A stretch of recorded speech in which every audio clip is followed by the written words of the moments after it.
한 주간 동안 잘 지나셨습니까? 지난 주간에 이제 창세기 설교를 마치고 오랜만에 어느 본문으로 설교해야 할지 고민해 보았습니다. 그리고 전도서 말씀이 떠올랐는데 오늘 우리가 이 전도서 말씀을 통해서 창세기 이후에 또 이 땅 가운데 우리가 또 실질적으로 어떠한 신앙과 어떠한 관점으로 살아야 하는지를 또 볼 수 있는 그런 시간이었으면 좋겠다라는 생각이 듭니다. 제가 다시 한번 기도하겠습니다. 하나님, 함께 모여 예배하게 하심을 감사드립니다. 오늘 우리에게 말씀하실 때에 우리가 말씀을 듣고 순종하고 아멘 하는 저희들 될 수 있도록 축복해 주옵소서. 예수님 이름으로 기도합니다. 아멘. 우리 제목 한번 같이 한번 읽어볼까요? 제목 읽겠습니다. 시작. 네. 여러분 그렇게 행복한 순례자가 되었으면 좋겠습니다. 우리가 걸어가는 인생의 순례길에는 참으로 다양한 모양의 지혜가 필요합니다. 성경은 우리에게 각기 다른 세 가지 빛깔의 지혜를 말해주고 있는데요. 먼저 잠언서를 읽어보면 잠언은 이 혼돈스러운 세상에서 질서를 세우고 또 삶의 명확한 인과관계를 찾으려고 하는 모범생의 지혜입니다. 그런데 욥기는 또 다른 지혜인데 욥기는 도저히 감당할 수 없는 고통의 폭풍 속에서도 인간으로서의 위험을 잃지 않으려고 처절하게 몸부림치는 고난의 지혜입니다.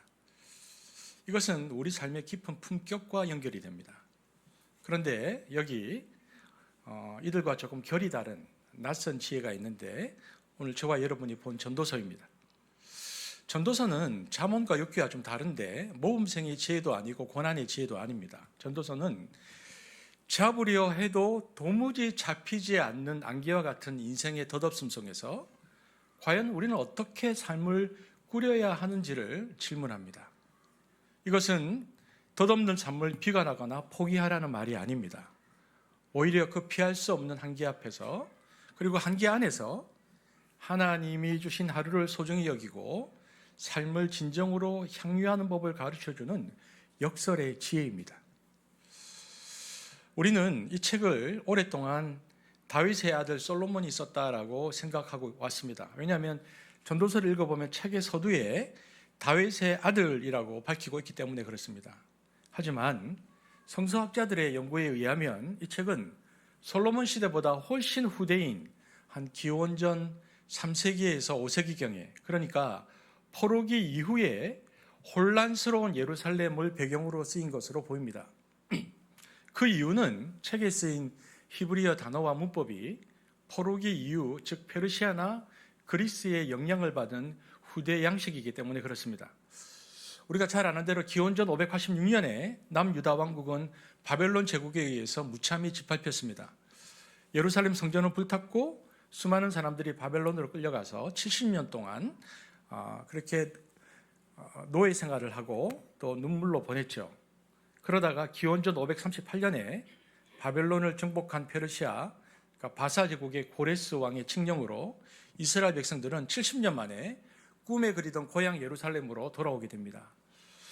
이것은 우리가 이제 성경에서 말하는 표현대로 하면 포로 귀환인데 70년 만에 포로 귀환이죠. 우리가 거기 잘 아는 에스라도 나오고 느헤미야도 나오는데 그런데 왜 학자들은 이 포로 귀환 이후의 시대를 혼란스럽다라고 표현했을까요? 그리고 왜 이 포로 귀환 시대 이후의 혼란스러움을 전도서의 배경으로 지목할까요? 왜냐하면 그들이 70년 포로 생활을 하고 돌아왔을 때 그 고향은 그들의 기대와 너무 많이 달랐기 때문에 그렇습니다. 그들은 이런 생각을 했습니다. 예루살렘에 돌아오면 다윗 시대의 그 찬란한 영광이 즉시 회복될 것이다 생각했습니다. 하지만 현실은 냉혹했습니다. 무너진 성전을 재건했지만 과거의 영광에 비하면 너무나 초라했고 나라는 여전히 페르시아의 식민지 상태였고 곧이어 알렉산더 대왕이 이끄는 그리스 헬라 제국의 거센 물결이 밀려오고 있었습니다. 그러니까 이 전도서가 기록된 것으로 추정되는 기원전 3세기, 5세기는 바로 이 시기입니다. 정치적으로는 페르시아와 헬라 제국 사이에서 주권을 잃은 상태였고 경제적으로는 빈부 상태가 굉장히 심했고 문화적으로는 헬레니즘이라는 새로운 사조가 밀려와서 전통신앙과 충돌하는 때였습니다. 그러니까 돌아왔던 사람들이 매우 혼란스러운 겁니다. 우리는 약속의 땅에 돌아왔는데 왜 하나님의 나라는 임하지 않는가? 도대체 정의는 어디에 있고 왜 이 악인이 이렇게 득세하는가? 이런 깊은 상실감과 허무 그리고 신앙에 대한 근원적인 회의가 짙게 깔려있던 시대, 그래서 바벨론 포로 생활을 마치고 돌아온 그 척박한 땅에서 그들은 이 문제를 풀어보려고 했지만 그들이 알고 있었던 기존의 신앙 공식으로는 도저히 풀 수 없고 해명할 수 없는 거대한 침묵과 마주해야 했습니다. 바로 이 절박한 영적 진공 상태에서 그래서 이스라엘은 새로운 대답을 찾을 수밖에 없었다는 것입니다. 바로 이 지점이 전도서가 잠언이나 욥기와 결정적으로 갈라지는 분기점입니다. 잠언은 이런 겁니다. 여러분 잠언서를 읽어보면 잠언서는 우리가 익히 알고 있는 명쾌한 확신 위에서 쓰여져 있습니다. 이런 거죠. 의인은 흥하고 악인은 망한다는 그 질서정연한 세계 속에서 잠언은 우리에게 격려합니다. 하지만 포로기 이후에 백성들이 마주한 현실은 그 확신을 배반했습니다. 성전을 재건하고 율법을 지키고 치열하게 말씀대로 살려고 했었지만 나라는 여전히 식민지였고 불의한 자들이 더 떵떵거리고 살았습니다. 그래서 잠언의 신앙의 해석으로는 그들의 문제를 풀어낼 수가 없었습니다. 잠언은 이렇게 살면 반드시 복을 받는다라고 약속했지만 전도서는 그렇게 살아도 약속이 지켜지지 않는 현실 한복판에서 그렇게 살았는데도 왜 세상은 여전히 부조리한가 이렇게 되묻고 있습니다. 즉 전도서는 신앙의 공식이 깨져버린 시대 그 균열 사이에서 피어난 정직하고도 아픈 고백입니다. 그렇다면 고통을 다루고 있는 욥기와는 어떻게 다를까요? 욥기는 개인의 급격한 재앙을 다룹니다. 멀쩡하던 삶이 하루아침에 무너져 내릴 때 터져 나오는 처절한 비명이 욥기입니다. 그러나 전도서의 배경인 포로기 이후는 조금 다릅니다. 천재지변 같은 욥기에서 말하고 있는 천재지변 같은 재앙이 일어난 것이 아닙니다. 어떠냐면 어제와 똑같은 하루가 반복되는데 기대했던 거창한 희망, 그러니까 하나님 나라의 회복이 서서히 말라 비틀어지는 이 만성적인 허무 속에서 이스라엘 백성들이 지금 고통스러워하는 것입니다. 욥기가 왜 아픕니까? 라고 울부짖었다면 전도서는 왜 달라지지 않습니까? 라고 깊은 한숨을 내쉬고 있습니다. 그러니까 날카로운 고통이 아니고 지루하고 묵직한 절망을 견디는 지혜가 전도서입니다. 여러분 그렇다면 이토록 솔직하고 때로는 통찰력이 있어 보이고 이 뼈아픈 진실을 쓴 사람은 누구일까요? 우리는 이 책의 행간에서 시대를 꿰뚫어보는 한 고독한 사상가의 거친 숨소리를 듣습니다. 하지만 동시에 그 위험하고도 날카로운 생각을 신앙의 울타리 안으로 조심스럽게 갈무리하려고 했던 후대 믿음의 선배들의 따스한 손길도 함께 느낍니다. 그래서 학자들 사이에서는 이 전도서를 두고 이 전도서의 저자를 특정 개인으로 보느냐 아니면 여러 지혜가 편집된 텍스트로 본인에 대한 논의가 분분합니다. 하지만 저는 이 설교를 준비하면서 저의 생각은 이렇습니다. 이 책은 먼저 부조리한 현실을 온몸으로 직시한 한 지성인의 아픈 외침에서 시작되었습니다. 이상하다. 이걸 도대체 어떻게 풀어야 하나. 그 외침이 너무나 쓰라리지만 외면할 수 없는 진실이었기 때문에 신앙 공동체는, 그가 속한 신앙 공동체는 그것을 버리지 않았습니다. 오히려 그 날선 고백을 끌어안고 다듬어서 세월 속에서 숙성된 지혜로 빚어냈습니다. 그러니까 한 사람의 예리한 천재성이 터뜨리고 공동체의 지성이 정성껏 고도들인 책, 그것이 바로 전도서입니다. 이러한 책의 독특한 성격은요, 그 이름에서부터 고스란히 드러납니다. 우리가 전도서라고 부르는 이 책의 히브리어의 이름은 코헬렛입니다. 그래서 원래 우리가 전도서라고 부르지만 코헬렛이 더 익숙한데 코헬렛인데요. 코헬렛은 두 가지 뜻을 가지고 있습니다. 첫 번째는 사람을 모으는 자라는 뜻이 있습니다. 그러니까 어떤 뜻이냐면 회중을 광장이나 성전에 불러 모아놓고 하나님의 뜻이나 인생의 지혜를 연설하거나 설교하는 사람, 이게 코헬렛입니다. 그래서 우리말 성경은 이 사람을 뭐라고 번역했냐면 전도자로 번역했고 또 영어 성경에서는 preacher라고 번역합니다. 말을 전하는 사람, 사람을 모으는 자 이런 뜻이고요. 사람을 모아서 말을 전하는 사람. 두 번째는 지혜를 모으는 자라는 뜻이 있습니다. 그러니까 단순히 사람만 모으는 것이 아니고 세상에 흩어진 격언, 속담, 인생의 지혜들을 수집하고 정리해서 편집한 사람 혹은 직책을 뜻합니다. 그래서 코엘렛은 정확하게 번역하면 책 이름이자 저자 이름, 동시에 두 가지 이름을 다 가지고 있습니다. 이게 코엘렛입니다. 그래서 코엘렛을 읽어보면 잠언과 욥기가 확실히 다른데 이 코엘렛의 지혜는 굉장히 도발적입니다. 이 코엘렛의 저자는 우리가 익숙하게 믿어온 인과응보나 권선징악의 공식이 세상에서는 늘 통하지 않는다는 불편한 진실을 우리에게 자꾸 말해줍니다. 우리가 믿는 전통적인 성경적 지혜는 이렇게 말합니다. 착하게 살면 복을 받고 악하게 살면 벌을 받는다.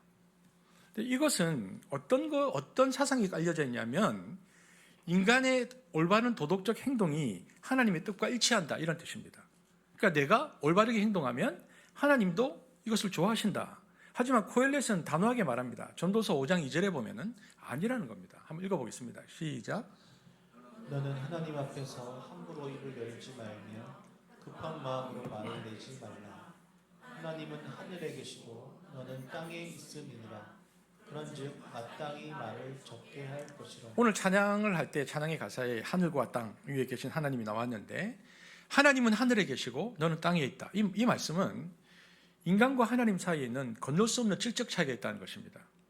그러니까 우리는 신의 뜻을 다 알 수가 없어요. 우리가 보기에 세상에는 어처구니 없는 일들이 비일비재한데 이런 말이 있죠. 10길 물속은 알아도 한 길 사람 속을 모른다는 우리 옛말처럼 하물며 창조주 하나님의 깊은 뜻을 인간의 작은 머리로 어떻게 다 이해할 수 있겠습니까? 그러니까 코엘렛은 우리에게 이렇게 말합니다. 우리의 얄팍한 신앙 공식으로 하나님을 가두지 말라고 경고합니다. 때로는 인과응보가 작동하지 않는 부조리한 현실을 인정하는 것, 이것이 바로 코엘렛이 말하는 전복의 지혜이자 거룩한 회의입니다. 그렇다면 왜 성경에 보면 저자는 굳이 솔로몬의 이름을 빌렸을까요? 여러분 고대 사회에서 여러분 고대의 또 중근동의 문서를 읽어보면 고대 사회에서 지혜를 말할 때 그 당대 최고의 지혜자였던 솔로몬의 권위를 빌려서 말하는 것은 독자들에게 더 깊은 울림을 주기 위한 일반적인 문학적 기법이었습니다. 그러니까 이것은 거짓이 아니고 솔로몬이라는 거인의 어깨 위에서 인생의 진실을 전하려 했던 후대의 지혜자의 간절한 목소리로 우리가 들어야 하는 것입니다. 중요한 것은 저자가 누구냐가 아닙니다. 솔로몬처럼 세상의 모든 부귀와 모든 영화를 누려본 사람조차 그 인생의 끝자락에서 헛되다라고 고백할 수밖에 없었다는 그 엄중한 사실을 너희들이 피하지 말고 직시하라고 말하죠. 그래서 전도서 1장 1절은 솔로몬이다라고 얘기하고 2절에서 전도서의 전체 주제이죠. 이렇게 말합니다. 함께 읽겠습니다. 시작. 헛되고 헛되며 헛되고 헛되니 모든 것이 헛되도다.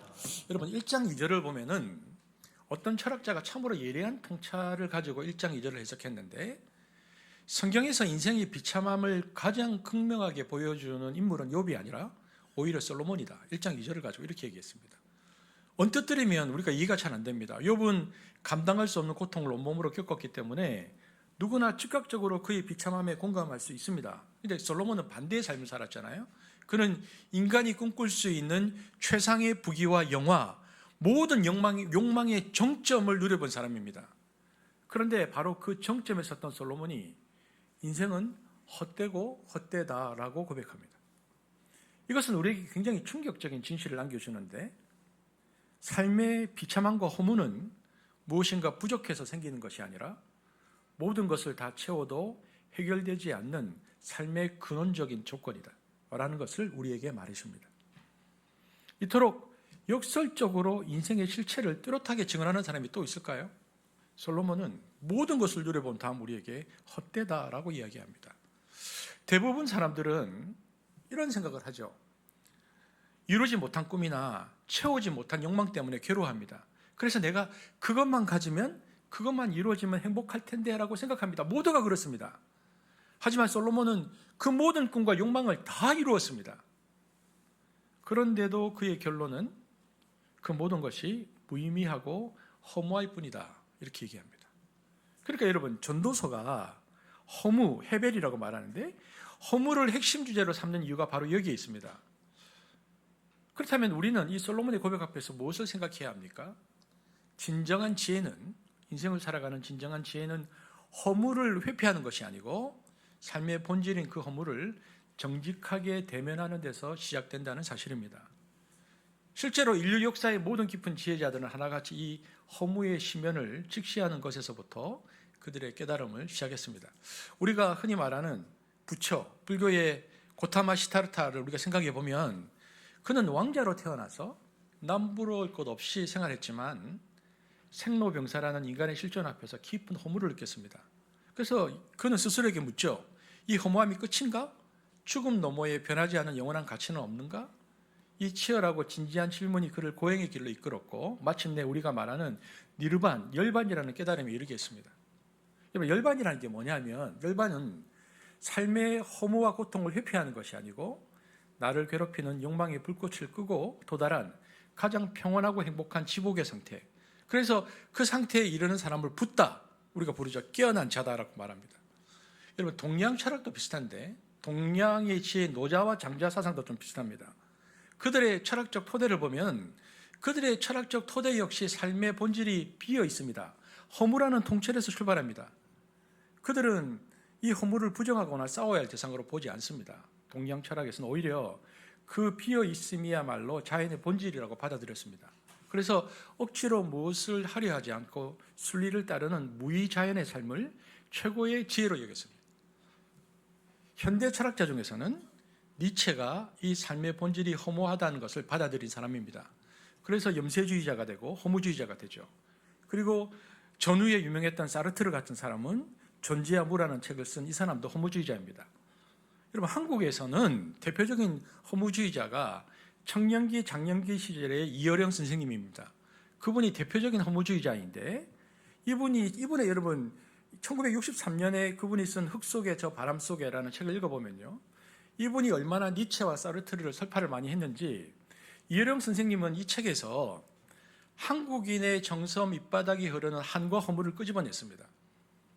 우리의 삶이 책 제목처럼 흙바람처럼 더덥고 가난했던 그 전후의 시절에 마치 신은 죽었다고 외치며 황무지에서 니체처럼 그는 그 당시 사람들에게 막연한 희망 대신에 그 척박한 현실을 있는 그대로 직시하자고 외쳤던 사람입니다.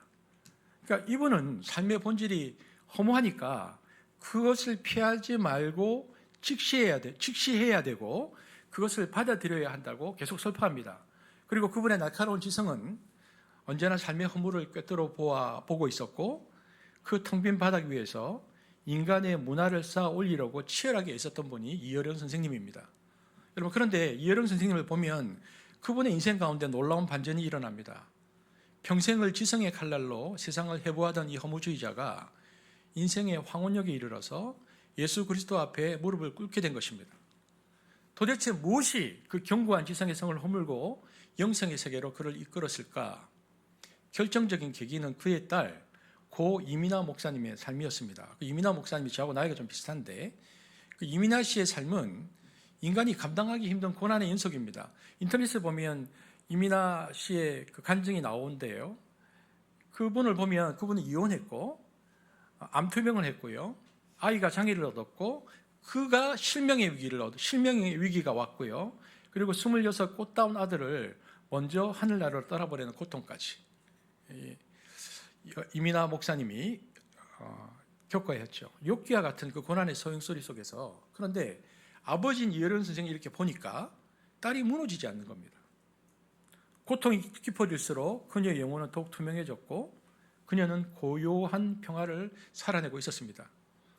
그러니까 이어령 선생님은 딸의 고난과 그 안에서 피어나는 믿음의 신비를 지켜보면서 깊은 충격을 받죠. 그리고 생전 처음으로 복음서를 펼칩니다. 그는 자신이 평생 문화적 비평의 대상으로 삼았던 관념 속에 예수를 열어놓고 대신 사도들이 목숨을 걸고 증언했던 역사적 예수에게 온전히 집중하면서 성경을 읽기 시작했습니다. 그리고 그 깊은 시름 끝에 마침내 중대한 사실을 깨닫게 되는데, 이분이야말로 인생의 해답을 치고 계시는 분이구나. 죽음이라는 저 거대한 허무와 절망을 넘어설 수 있는 유일한 길은 하나님이 보내신 메시아 예수뿐이구나. 그가 이런 확신에 이르게 된 결정적인 이유는 분명했습니다. 예수님은 자기가 지금까지 그래왔고 철학자들이 말하는 추상적인 개념이나 관념의 감옥에 갇혀있는 신이 아니었기 때문입니다. 그분은 죽음이라는 저 차가운 심령을 몸소 통과하시고 다시 살아나심으로 사망의 권세를 깨뜨리신 부활의 실제이셨습니다. 그렇기에 온 인류가 도무지 풀지 못했던 죽음과 허무라는 난제를 해결한 유일한 열쇠가 바로 그분의 손에 있음을 온전한 이성과 믿음으로 받아들이게 됩니다. 그러니까 허무의 벼랑 끝에서 일어난 이 거대한 지적, 영적 회심의 여정을 담아낸 책이 그것이 바로 그 유명한 지성에서 영성으로라는 책입니다. 여러분, 지성에서 영성으로라는 책을 여러분 읽어보지 않으셨으면 한번 읽어보셨으면 좋겠는데, 그 이후에 지성에서 영성으로 이어지는 그 순례 여정 끝자락에서 이혜령 선생님 자신도 암이라는 육체의 큰 시련을 마주하게 됩니다. 딸을 먼저 보냈죠. 그 딸이 하나님 앞에 먼저 부름을 받고요. 딸을 먼저 보낸 아픔을 가슴에 묻고 본인 또한 투병의 시간을 보내시다가 마침내 하나님의 부름을 받았습니다. 그런데 이혜령 선생이 남긴 마지막 일기를 모은 책 눈물 한 방울이라는 책이 있는데, 눈물 한 방울 보면 제가 그 책을 한 몇 번을 읽었는데요. 눈물 한 방울 책은 굉장히 특이한 게 그곳에 평생 그를 따라다니던 짙은 허무의 그림자가 그 책에는 보이지 않습니다. 대신 그 빈자리는 부활이요 생명이신 예수님에 대한 신뢰로 가득 차 있는 것을 보게 되어집니다. 그러니까 그가 생의 마지막 순간까지 펜을 놓지 않고 자신의 죽음을 응시할 수 있었던 힘은 어디서 나왔을까? 그것은 단순한 지적 호기심이 아니었습니다. 그것은 죽으면 끝이라는 허무주의의 공책을 깨뜨린 자의 여유였습니다. 그는 다가오는 죽음을 소멸로 본 것이 아니고 평생 찾아 헤매던 진리의 실체, 그 영원한 세계로 들어가는 문으로 보았고요. 허무에 잠식 당하지 않고 오히려 그 과정을 그래서 담담히 기록할 수 있었습니다. 저는 아마도 지금쯤 그는 지성이 아닌 영성으로 그토록 갈망하던 예수님을 만나서 평생의 목마름이었던 그 허무가 완벽한 충만으로 바뀌는 기쁨을 누리고 있지 않을까, 저는 그렇게 생각합니다. 여러분, 이처럼 허무를 깨닫는 것은 끝이 아니고 모든 성찰의 시작입니다. 여러분, 허무라는 것은 결코 나쁜 것이 아닙니다. 여러분, 짐승은 배가 부르면 만족하지만 인간은 배가 불러도 허무를 느낍니다. 왜냐하면 인간은 태생적으로 영혼을 사모하도록 지음받았기 때문입니다. 그러니까 이 뼈아픈 허무를 느낄 수 있다는 것, 그리고 그 결핍을 통해서 비로소 영원한 가치를 찾아 나설 수 있다는 것, 이것이야말로 짐승과 구별되는 인간만이 가진 가장 고귀한 특징이자 정체성입니다. 바로 그렇기 때문에 코엘렛은 우리에게 이렇게 호소하는 것입니다. 우리는 인생이란 긴 강을 건너며 필연적으로 허무라는 깊은 물살을 마주하게 된다는 것입니다. 이것은 인생의 필수 과목이다. 그러니까 코엘렛은 허무하다고 해서 피해 도망 다니지 말고 직시하라. 안개처럼 사라질 것들에 대한 헛된 기대를 철저히 내려놓고 절망의 바닥까지 내려가 보아야만 비로소 우리가 발딛고 서야 할 단단한 반석이 보이기 때문에 그것을 보라라고 말합니다. 그렇다면 그토록 집요하게 허무를 응시한 끝에 도달한 결론이 뭘까요? 헛되다고 했다가 전도서 제일 마지막 12장 13장에 보면 그는 긴 침묵을 깨고 이렇게 우리에게 도전하죠. 전도서 12장 13절 보겠습니다. 시작. 이래 결국을 다 들었으니 하나님을 경외하고 그의 명령들을 지킬지어다. 이것이 모든 사람의 본분이라. 그가 이렇게 얘기하죠. 허무의 인생을 직시하고 들어가 보면 우리가 보게 되는 것은 12장 13절. 그러니까 인간의 지혜로 쌓아올린 수많은 탑들, 끝없는 지적 탐구조차 결국은 몸을 피곤하게 할 뿐 우리 영혼을 구원하지 못한다는 것입니다. 모든 것이 안개처럼 사라지는 허무의 끝자락에서 우리가 붙들어야 할 유일하고도 영원한 실제, 그것은 바로 13절의 여호와를 경외하는 것이다. 그러니까 이것이 바로 전도서가 우리 인생 전체가 깨달아야 할 깨달음이다라고 우리에게 최종적인 해답으로 말해주고 있는 것입니다. 여러분, 하나님을 경외하고 그 명령을 지킬 수 있는 저와 여러분 되어지기를 바랍니다. 하지만 여러분, 결론을 안다고 해서 허무함이 없어집니까? 사라질 거 아니잖아요. 우리는 여전히 이 땅에서 반복되는 권태와 무의미함을 견뎌내야 합니다. 그렇다면 인생이 허무하다는 것도 알고 하나님을 경외해야 한다도 알지만 이 긴 허무의 여정을 우리가 어떻게 통과해야 하는가? 그것이 저와 여러분이 읽었던 오늘 본문입니다. 저는 이 허물을 이기는 몇 가지 보석 같은 지혜를 오늘 여러분과 나누고 싶습니다. 코엘렛은 허무한 인생, 그러나 여호와를 경외해야 하는 이 사이 속에서 이 긴 허무의 터널을 지나가기 위해서 첫 번째 등불을 켜는데 이렇게 살아야 그 허물을 극복한다라고 말합니다. 전도서 3장 11절입니다. 함께 읽겠습니다. 시작. 하나님이 모든 것을 지으시되 때를 따라 아름답게 하셨고. 여러분, 이게 굉장히 중요한 부분입니다. 왜냐하면 여러분, 오늘 우리가 이렇게 고백할 수 있으면 좋겠는데 하나님의 시간표에는 실수로 그어진 선이 없습니다. 인생의 모든 계절은 저마다의 고유한 빛깔과 아름다움을 품고 있습니다. 여러분, 조금 있으면 이제 벚꽃이 필 텐데 봄날 벚꽃의 눈부신 화려함만이 아름다움이 아닙니다. 낙엽이 뒹구는 가을의 고독한 쓸쓸함에도 모든 거칠애를 벗어버리고 앙상한 가지로 서 있는 겨울나무의 정직함도 하나님의 시선에서는 모두가 제때에 있는 아름다운 풍경입니다. 그러니까 변해가는 세상 혹은 내가 나이가 들어서 시들어가는 육체 속에서도 변치 않는 하나님의 섭리가 아름다움이라는 이름으로 우리 곁에 늘 숨쉬고 있다는 것입니다. 여러분, 제가 영화를 2편 소개해 드릴 건데 전도서니까 제가 좀 다양하게 보려고 성경, 여러분 포스터가 여기 있는지 혹시 이 영화 보신 분? 여러분 정말 제가 우리 좀 성경만 보지 마시고 영화도 보시고, 여러분 제가 왕가희 감독을 좋아하는데 왕가희 감독의 화양 영화와 정말 너무너무 잘 만들어진 영화입니다. 이 제목이 화양 영화가 무슨 뜻입니까? 이게 무슨 뜻입니까? 이게 한자로 따면 그러니까 인생에서 꽃처럼 가장 아름답고 행복한 순간 이 뜻입니다. 인생에서 가장 아름답고 꽃처럼 행복한 순간, 여러분 언제 했습니까? 그런데 역설적이기도, 제목은 그런데 영화 속 두 주인공의 현실은 꽃밭이 아니고요, 지옥 같은 배신과 상처의 진흙탕입니다. 이 남녀가 어떤 얘기냐면 각자의 배우자에게 배신당한 한 남자와 한 여자 이야기거든요. 그래서 그들은 그 좁고 어두운 홍콩의 뒷골목에서 서로의 깊은 슬픔을 알아보고 운명처럼 딱 마주섭니다. 그러니까 그들의 만남은, 그래서 자기들도 상처를 가까이 배우자에게 받았기 때문에 불륜이라는 이름으로 더럽혀질 수 있었지만 그들은 끝내 선을 넘지 않습니다. 자신들에게 상처 입힌 배우자들과 똑같은 사람이 되지 않겠다는 인간으로서의 존엄, 그 마지막 자존심을 지키기 위해서 그들은 욕망을 절제하고 이별을 택합니다. 비록 현실의 사랑은 맺어지지 못하고 엇갈렸지만 역설적으로 그 절제된 슬픔과 지켜낸 품위는 그들의 인생에서 가장 찬란하고 아름다운 기억으로 남습니다. 훗날 그들은 잿더미처럼 허무한 남은 생을 살아갈 때에 가슴 한켠에 묻어둔 그 기억 하나를 꺼내면서 견뎌낼 수 있겠죠. 그 짧았던 만남, 그 애틋한 눈빛이 그들에게는 평생을 지탱해주는 화양 영화, 곧 가장 아름다웠던 시절이 된 것입니다. 이 영화가 그것을 말해주고 있죠. 그 찰나의 아름다움이 있다. 여러분, 아름다움에 매혹되는 그 짧은 황홀경 속에 죽음을 넘어서는 영혼이 깃들어 있습니다. 비록 우리 삶이 안개처럼 사라질지라도 오늘 내 곁에 피어난 이 아름다움을 발견하고 누리는 사람에게 허무는 더 이상 절망이 아닙니다.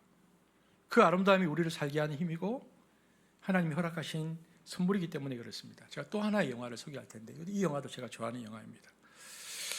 여러분, 우리의 일상은 비극보다는 실제로는 비극은 그렇게 많지 않고요, 지루한 반복으로 채워질 때가 많습니다. 그래서 제 인생의 개인적인 화두도 허무함과 지루함 이런 것인데, 여러분 이때 필요한 지혜를 웨인 왕, 그러니까 그 미국계 홍콩 감독인데요, 스모크라는 영화가 보여줍니다. 혹시 이 영화를 보신 분?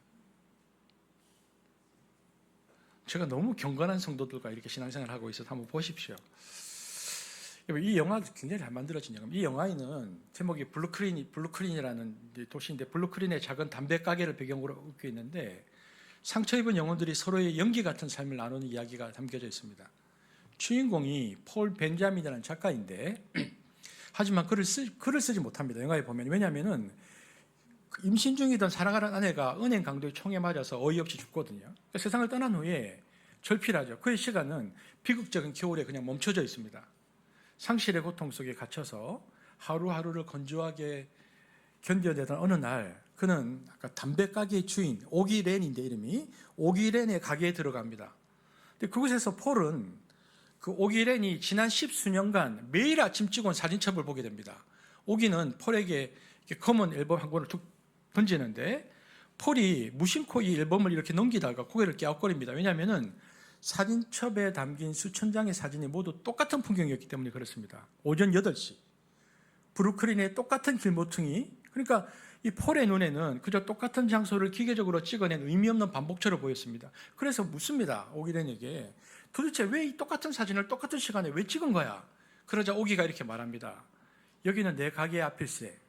세상에 아주 작은 구석이지. 하지만 여기서도 매일 무슨 일인가 일어난다네. 근데 이 말을 들어도 폴이 이해를 못합니다. 왜냐하면 빠른 손놀림으로 이렇게 후루룩 넘기니까 넘길수록 지루할 뿐이거든요. 근데 그런 폴의 손을 오기가 가만히 잡으면서 이렇게 말합니다. 손을 잡고 이보게, 속도를 늦추게. 너무 빨리 넘기면 자네는 아무것도 볼 수 없을 걸세. 그 말에 폴은 멈칫하고 아주 찬찬히 사진을 넘기기 시작합니다. 그러자 놀라운 일이 벌어집니다. 똑같아 보이던 사진들이 저마다 다른 표정을 짓기 시작한 것입니다. 어떤 날은 햇살이 눈부시게 쏟아지고 어떤 날은 비가 내립니다. 사람들은 두꺼운 코트를 입고 웅크리며 걷기도 하고 가벼운 옷차림으로 활기차게 걷기도 합니다. 빛이 바뀌고 계절이 바뀌고 바람의 결이 다릅니다. 그리고 마침내 폴의 손이 딱 멈추는데 수천 장의 사진 속에서 평범한 아침의 풍경 속에서 출근하는 자기 아내의 모습을 발견합니다. 지금은 세상에 없는 너무나 그리운 그녀가 그 사진 속에서 생생하게 살아 숨쉬고 있었습니다. 그러니까 오기가 기록한 그 평범한 일상의 한 조각이 폴에게는 죽었던 생명을 다시 만나는 기적의 순간이 됩니다. 폴은 그 사진을 어루만지면서 하염없이 눈물을 흘립니다. 저는 오기렌이 찍은 그 수천 장의 사진들이 오늘 본문 전도서 3장 1절을 시각적으로 보여주는 가장 아름다운 주석이라고 생각합니다. 코엘렛은 우리에게 이렇게 말합니다. 하늘 아래 모든 일에는 다 때가 있다. 우리가 인생을 허무하다고 느끼는 이유는 하나님이 허락하신 이 소중한 때를 주목하지 않고 휘르륵 그렇게 앨범을 넘기듯이 스쳐 지나가기 때문이다.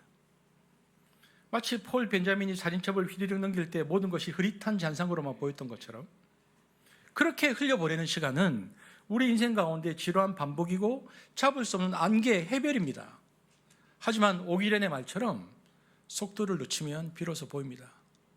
여러분, 하나님은 텅 빈 허공 속에 우리를 던져두신 것이 아닙니다. 하나님은 우리의 모든 순간순간마다 기한을 두셨고 그 찰나의 시간 속에 고유한 의미와 빛깔을 담으셨습니다. 울 때가 있으면 웃을 때가 있고 슬퍼할 때가 있으면 춤출 때가 있습니다. 아침 8시 햇살이 어제와 오늘이 다르듯 우리 곁을 지나가는 모든 순간은 단 한 번뿐인 하나님의 선물입니다. 그때의 결을 가만히 들여다보고 만져보는 것, 그것이 허물을 이기는 길입니다. 폴이 사진 속에서 죽은 아내의 살아있는 얼굴을 마주쳤을 때 그 똑같아 보이던 거리는 더 이상 무의미한 공간이 아니었습니다. 그것은 사랑이 머물렀던 자리요 생명의 기억이 숨쉬는 성소가 되었습니다. 우리 사랑하는 성도 여러분 허물을 극복하고 싶으십니까? 그렇다면 오늘 여러분에게 주어진 지금이라는 시간을 꽉 껴안으십시오. 무심코 지나치던 아내의 얼굴, 아이들의 웃음소리, 창가에 비치는 햇살, 그 평범한 일상 속에 하나님의 섭리가 숨어 있습니다. 여러분, 우리의 일상은 결코 무의미한 반복이 아닙니다. 그것은 하나님이 매일 아침 우리에게 건네시는 새로운 사진첩이자 아직 뜯어보지 않은 신비로운 초대장입니다. 그러니 속도를 늦추고 그 안을 가만히 들여다보십시오. 그 지루해 보이는 일상의 갈피마다 당신의 화양 영화가 숨어 있고 바로 그곳에 우리 하나님이 계십니다.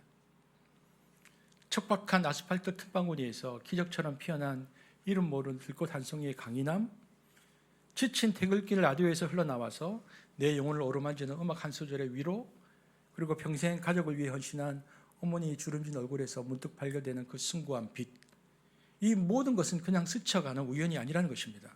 그것은 시간이라는 무한 루프 속에 갇혀져 있는 것 같은 우리에게 영원하신 하나님이 보내시는 사랑의 눈짓이자 은밀한 눈맞춤입니다. 그리고 이렇게 말씀하십니다. 내가 여기 있다. 내가 너를 사랑한다고 말씀하시는 그 하나님의 사인입니다. 너는 그것을 보아야 한다. 그러니까 여러분 눈을 떠야 합니다. 먼 곳을 보지 말고 오늘 내 곁에 다가온 이 찰나의 아름다움을 놓치지 말라는 것입니다.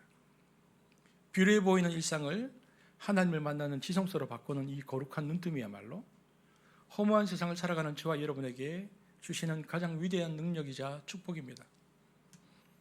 오늘 하루 우리 그 아름다움 속에서 영혼을 맛보는 기쁨이 여러분의 삶에 가득하기를 축복합니다.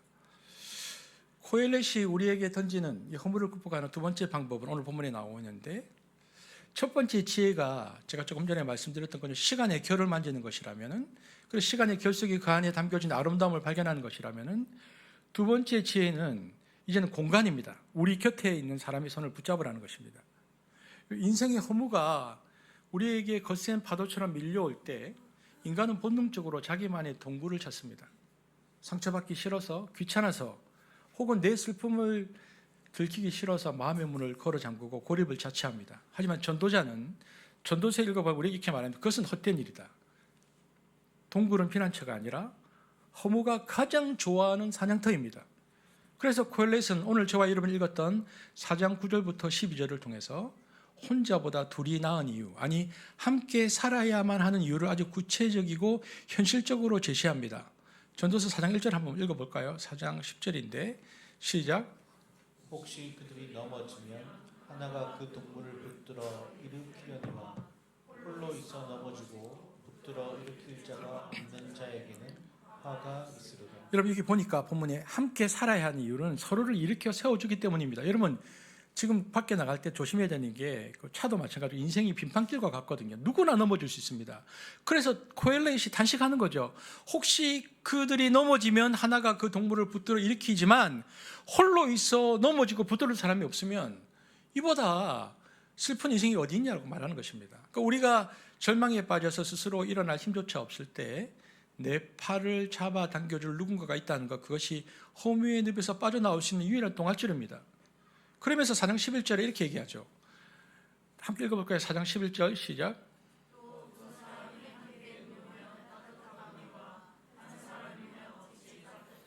처음에는 빙판길처럼 이렇게 미끄러져서 넘어져 있는 사람을 일으키는 것이라면은, 두 번째는 체온입니다. 함께 두 사람이 있어야 하는 것이 서로의 체온으로 허무의 한계를 이길 수 있다는 것입니다.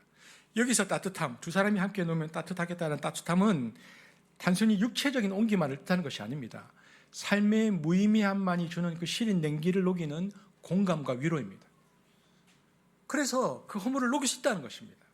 그리고 세 번째 4장 12절에 이렇게 말하죠. 시작.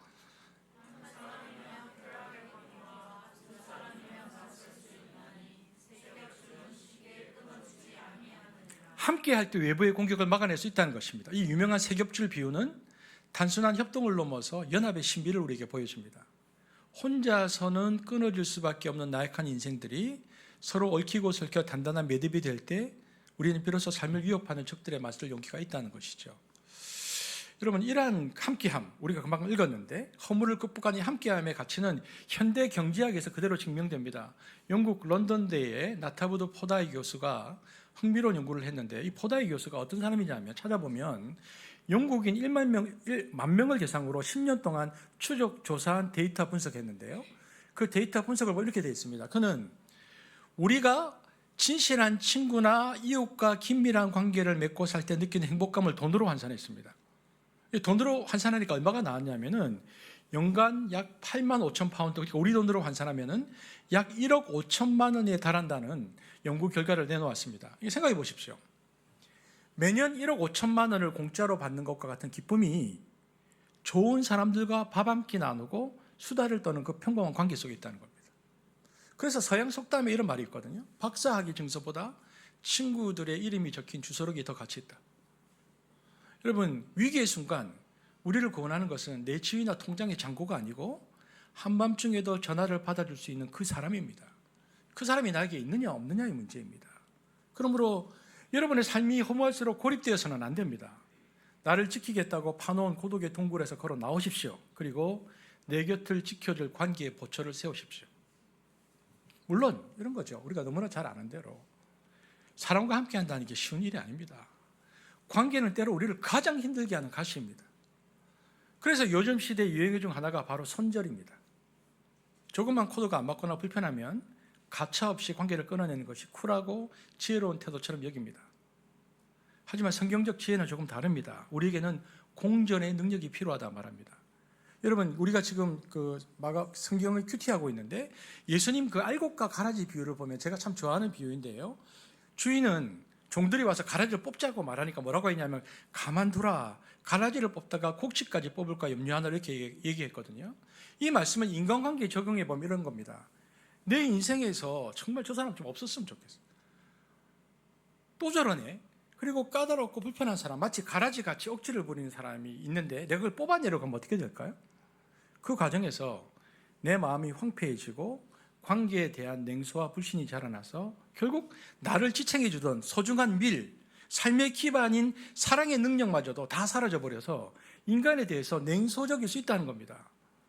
완벽한 사람만 남기겠다고 다 쳐내고 나면은 결국 내 곁에는 아무도 남지 않습니다. 그것이야말로 완벽한 허무입니다. 하나님은 여러분 보십시오. 하나님이 우리를 손절하신 적 있나요? 하나님은 우리를 손절하지 않습니다. 가라지 같은 우리를 끝까지 참아주시고 기다리십니다. 그 인내가 저와 여러분을 살렸습니다. 그렇다면 우리도 그 기다림의 여백을 가져야 되지 않을까요? 지금은 미숙하고 아픈 관계일지라도 서로가 다듬어져 갈 가능성을 믿고 묵묵히 곁을 내어주는 것, 불편함을 견디고 함께 밥을 먹고 서로의 모난 부분들을 껴안고 뒹구는 것, 그 지지고 볶는 그 정말 지긋지긋한 그 삶의 현장, 그러나 그 끈끈한 사람 냄새 속에 허물을 이기는 가장 강력한 에너지가 있다라고 성경이 우리에게 말해주고 있는 것입니다. 혼자 가면 빨리 가지만 함께 가면 멀리 갑니다. 그리고 함께 갈 때 그 길은 더 이상 외롭거나 허무하지 않습니다. 저는 이 세 겹줄의 은혜가 여러분의 가정과 우리 공동체 안에 단단히 맺어지기를 주님의 이름으로 축복합니다. 우리가 허물하는 강을 붙들어야 할, 강을 건너기 위해서 붙들어야 할 세 번째 지혜는 내 안에 빈방을 올바른 주인으로 가득 채우는 것입니다. 코엘렛은 전도서 3장 11절에서 아주 놀라운 통찰을 우리에게 전합니다. 한번 같이 읽겠습니다. 시작. 하나님이 사람들에게는 영원을 사모하는 마음을 주셨느니라. 여러분 이것이 무슨 뜻입니까? 인간은 원래 시간이라는 유한한 그릇 안에 담겨 있는데 시간이라는 것은 정해져 있잖아요. 그런데 시간이란 유한한 그릇 안에 담겨 있는데 너무나 모순적이게도 그 시간 안에 담겨 있는 인간의 영혼의 지향점은 영혼을 향해 열려 있습니다. 이게 모순입니다. 우리는 유한한 그릇에 담겨 있는데 우리의 지향점은 영혼이다. 이런 충돌이 일어납니다. 프랑스의 사상가 파스칼은 이 진리를 꿰뚫어 보면서 이렇게 말했습니다. 모든 사람의 마음속에는 하나님만이 채울 수 있는 거대한 빈방이 있다. 이 빈방은 다른 무엇으로도 메워지지 않은 일종의 거룩한 결핍입니다. 하나님 당신을 기억하라고, 당신이 아니면 안 된다고 우리 영혼 깊은 곳에 심어놓으신 영적인 백곡과 같은 것입니다. 그런데 문제는 많은 사람들이 이 빈방의 정체를 오해한다는 것입니다. 사람들은 살다가 마음에 공허감이 오고 어떤 이 공허감, 근원적인 공허감을 느끼면 이것을 어떻게 인식해 버리냐면은 단순한 욕구 불만이나 심리적 허기로 착각합니다. 그래서 세상의 것들로 이 방을 꽉 채우려고 발버둥칩니다. 어떤 이는 돈이라는 벽지로 이 방을 화려하게 도배해 봅니다. 그 허기를 달래려고. 어떤 이는 권력과 명예라는 각오로 그 방을 가득 채워봅니다. 어떤 사람은 짜릿한 쾌락과 오락으로 혹은 알코올이나 도박 같은 중독으로 이 방의 정막을 잊어보려고 합니다. 하지만 결과는 어떻습니까? 채우면 채울수록 이상하게도 더 깊은 갈증을 느낍니다. 바닷물을 마신 것처럼 목이 타들어갑니다. 그것은 밑 빠진 독의 물볶이입니다. 기에르케 고의 말처럼 인간은 권태를 이기기 위해서 끊임없는 새로운 자극을 찾지만 그 끝에는 더 지독한 권태와 황폐해진 영혼만이 남을 뿐입니다. 유한한 세상의 피조물로는 결코 무한한 영혼의 공간을 채울 수 없기 때문에 그렇습니다. 여러분, 그래서 이 빈방의 열쇠는 오직 한 분, 그 방을 설계하고 만드신 창조주 하나님만이 가지고 계십니다. 여러분, 고장난 전자제품을 고치려면 반드시 회사의 AS 센터로 가져가야 하듯 고장난 우리 영혼의 허무함도 우리를 지으신 분께 가져가야만 온전히 치유받을 수 있습니다. 여러분, 그렇다면 신앙생활이라는 것은 도대체 무엇입니까? 그것은 단순히 주일에 와서 이 시간 이 공간에서 그냥 교회 마당을 밟는 종교적 습관이 아닙니다. 그것은 내 마음의 빈방을 어지럽히던 세상의 헛된 잡동사니들을 깨끗이 비워내고 바로 그 중심에 예수 그리스도를 주인으로 모셔드리는 거룩한 공간 이동입니다. 주님이 내 안에 오셔서 좌정하실 때 하나님의 영이신 성령께서 우리 심령을 포근히 감싸 안으실 때 비로소 그 시리도록 차갔던 허무의 빈방은 하나님의 생명으로 가득 찬 거룩한 충만으로 변화됩니다. 그때 우리는 비로소 고백하게 되죠. 주님 한 분만으로 저는 충분합니다. 더 이상 바랄 것이 없습니다. 이것이 바로 세상은 알 수도 없고 줄 수도 없는 평안의 비밀입니다. 그리고 이 거룩한 충만은 단순히 이 땅에서의 마음의 평안으로 끝나지 않습니다. 이것은 우리 영혼의 최종 목적지를 결정짓는 결정적인 열쇠가 됩니다. 코엘렛은 전도서 3장 21절에서 아주 의미심장한 질문을 던집니다. 한번 읽어볼까요? 시작. 인생들의 혼은 위로 올라가고 짐승의 혼은 아래로 곧 땅으로 내려가는 줄을 누가 알냐. 여러분 제가 말씀드렸잖아요. 여러분 집에 반려동물 많지만 여러분 우리 영혼하고 짐승들의 영혼은 다릅니다. 짐승들의 영혼은 각혼입니다. 신학적으로는 감각혼에서 각혼이고 우리는 영혼이거든요. 짐승의 혼은 육체적 본능과 감각에만 매여있기 때문에 육체가 흙으로 돌아갈 때 그 혼도 함께 소멸해서 아래로 땅으로 내려갑니다. 하지만 성령으로 그 빈방에 채워진 우리 인간은 다릅니다. 우리에게는 하나님이 최초에 불어넣으신 생기, 각혼이 아니고 영혼이 있습니다. 그러니까 예수 그리스도를 통해서 성령과 연합하여 거룩하게 빚어진 우리의 영혼은 결코 땅으로 꺼지지 않습니다. 그 영혼은 본래의 주인이신 영원한 하나님을 향해서 더 위로 올라갑니다. 이것이 짐승과 구별되는 인간의 존엄이자 특권입니다. 우리가 허무한 세상 속에서도 죽음을 두려워하는 이유가 바로 여기에 있습니다. 우리 안에는 이미 영혼이 들어와 있기 때문에 그렇습니다. 그렇기 때문에 영혼이 이미 우리 안에 들어와 있기 때문에 죽음은 허무한 끝이 아닙니다. 내 안에 형성된 고유한 자아가 육체의 낡은 껍질을 벗고 마침내 진짜 본향으로 들어가는 영광스러운 관문이 죽음일 뿐입니다. 그래서 성령으로 채워진 사람은 허무에 잠식당하지 않습니다. 오히려 그 허무를 딛고 영혼을 향해서 비상합니다. 이 놀라운 반전의 은혜가 여러분의 삶에 가득하기를 축복합니다. 그리고 이제 실제적인 조언을 해주고 있는데 뭐냐면 전도서 3장 22절 허무를 극복하는 실제적인 조언을 줍니다. 시작. 그러므로 나는 사람이 자기 일에 즐거워하는 것보다 더 나은 것이 없음을 보았나니 이는 그것이 그의 몫이기 때문이라. 여러분 우리의 인생의 허물을 극복하는 가장 실제적인 방법은 구체적인 삶의 현장 바로 일과 노동에 있습니다. 우리는 흔히 노동을 아담의 타락 이후에 주어진 형벌이나 먹고 살기 위해서 어쩔 수 없이 견뎌야 하는 고역으로 생각합니다. 그래서 우리 형제들 보니까 갱년기에 들어선 형제들이 많아요. 우리 교회에. 갱년기 들면 어떤 현상이 일어나냐면은 회사 가기가 싫어요. 그동안 막 몇십 년 동안 진짜 열심히 살았는데 이걸 또 해야 되나. 근데 아직 아이들은 덜 컸고 그러니까 우리 교회 형제들 저 보면 회사 가기 싫다는 사람 많이 있는데 저도 계속 교회 오고 싶을까요? 그러면 비싸잖아요. 그런데 생각해 보십시오. 그러니까 월요일 아침이면은 천근만근 무거운 몸을 이끌고 일터로 향해야 됩니다. 이런 생각이죠. 내가 언제쯤 되면 이 지긋지긋한 노동에서 해방될까? 하지만 코엘렛의 통찰은 다르죠. 그는 노동을 저주가 아니고 성경에 보면 정확하게 나오는데 하나님이 우리 각자에게 허락하신 고유한 몫이다. 선물로 바라봅니다. 여기서 보면 자기 일이라고 나오는데 자기 일이라는 표현이 나오는데 자기 일이란 단순히 월급을 받는 수단이 아닙니다. 그것은 하나님이 나를 이 땅에 보내실 때 나의 기질과 재능에 맞게 디자인하여서 맡겨주신 천직입니다. 그러니까 세상은 끊임없이 남과 비교하죠. 누구는 연봉이 얼마더라. 누구는 더 높은 자리에 올라갔더라. 이런 비교의식에 사로잡히면 내 손에 들린 일은 초라해 보이고 노동은 비참한 노역이 됩니다. 그것이야말로 허무로 들어가는 지름길입니다. 그러나 눈을 돌려서 하나님이 내게 주신 재능, 탤런트와 은사, 기프트를 가만히 들여다보십시오. 가만히 보면요, 어떤 사람에게는 사람을 섬기는 따뜻한 마음을 주셨고 어떤 사람에게는 숫자를 다루는 꼼꼼함을 주셨고 어떤 사람에게는 묵묵히 흙을 일구는 우직함을 주셨습니다. 내가 남보다 조금 더 잘할 수 있고 할 때마다 마음 깊은 곳에서 보람이 차오르는 그 일, 바로 그것이 하나님께서 나를 부르신 소명의 자리입니다. 내가 맡은 그 작은 일을 기쁨으로 감당할 때 노동의 고단함은 신비하게도 수고의 낙으로 바뀝니다. 비록 몸은 고되지만 내 수고가 누군가에게 도움이 되고 세상이 한 모퉁이를 지탱하고 있다는 사실을 깨달을 때 우리의 일터는 생존을 위한 전쟁터가 아니라 하나님을 예배하는 거룩한 성소가 되는 것입니다.